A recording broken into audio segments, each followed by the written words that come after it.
We're out here just east of Statesville where a possible tornado just ripped through this community. As you can see, there's a bunch of damage, like this chair that's just been flipped over, a refrigerator that has split into two.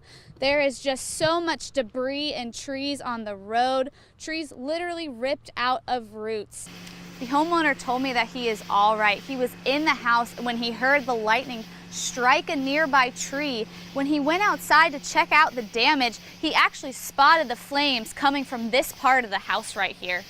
If you take a look behind me, police are still out here hours after the incident happened. They've been talking to people in the community, but they still have not identified a suspect in this case.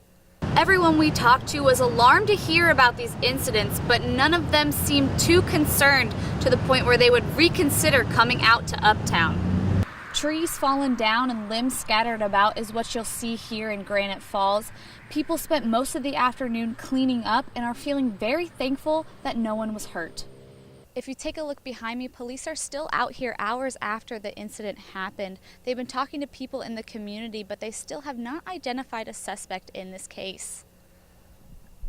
Many people stood behind the police tape looking over at the area where a car wrecked on the side of North Hoskins Road. These people crying, screaming, and asking what happened to the man in the car. Neighbors close to where the car wrecked recall what happened just minutes before. Oh, we was just all sitting out enjoying, and all of a sudden just heard a bunch of gunfire, and we all ducked down and everything, and then all of a sudden you heard tires screeching, and that was it. What these people heard was the result of a white car crashing near a utility pole. Police found a dead man inside the car. He had been shot. I mean, this is a total tragedy. I'm so lost, as you say, with words really about the whole thing. Police were originally called out here for reports of shots fired on nearby Hovis Road. Then they were sent to the scene of the crash. We just are presuming, due to the close proximity of the shots fired call and the vehicle crash, that the two incidents are obviously related. The name of the man who was killed has not yet been released by CMPD. While we don't know his name,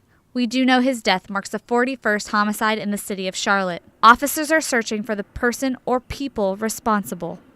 All I say is just God bless us all, because at this point in time, we all need God in our lives, and with stuff like this going on, it really needs to stop. They towed the car from the scene just a little while ago, and if you know anything about this deadly situation, please call Crime Stoppers. Reporting from Northwest Charlotte, Lauren Cavasinni, WBTV, on your side. As the saying goes, the early bird gets the worm. Come on, everybody! But that's not always possible if a bird is abandoned or injured. I mean, every single animal has a story. They all have a horrible story of how they got here. Bird rescues like Carolina waterfowl are few and far between. So they've never said no to an animal at their front door. Well, we take in anywhere between 3,000 and 5,000 animals a year. But Tuesday, the nonprofit received news that could change that. They're no longer getting produce donations from grocery stores. You know, it was devastating to find out that it was no longer going to be available. They have relied on those donations to feed the many beaks since they opened in 2003. With over 1,000 birds here, the price for food soars. It takes a lot of labor and a lot of money and a lot of food. $100 a day can feed all the birds on the rescue's 10 acres of land.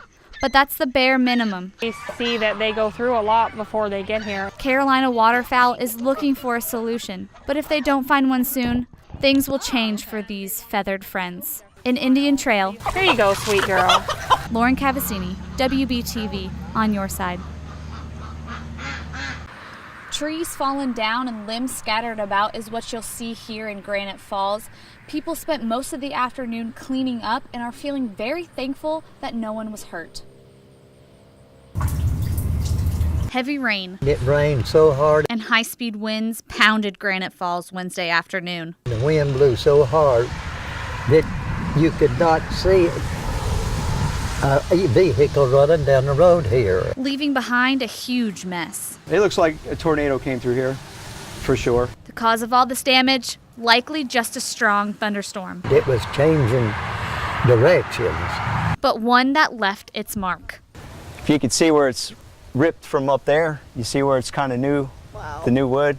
Trees were snapped in half, some landing on homes, while others came dangerously close. It looks like trees have been just ripped right out of the ground by the stumps almost. DC Hefner was home when the storm started. And I heard a thud. I didn't know what it was until it was over with. And I came out, and this is what I saw.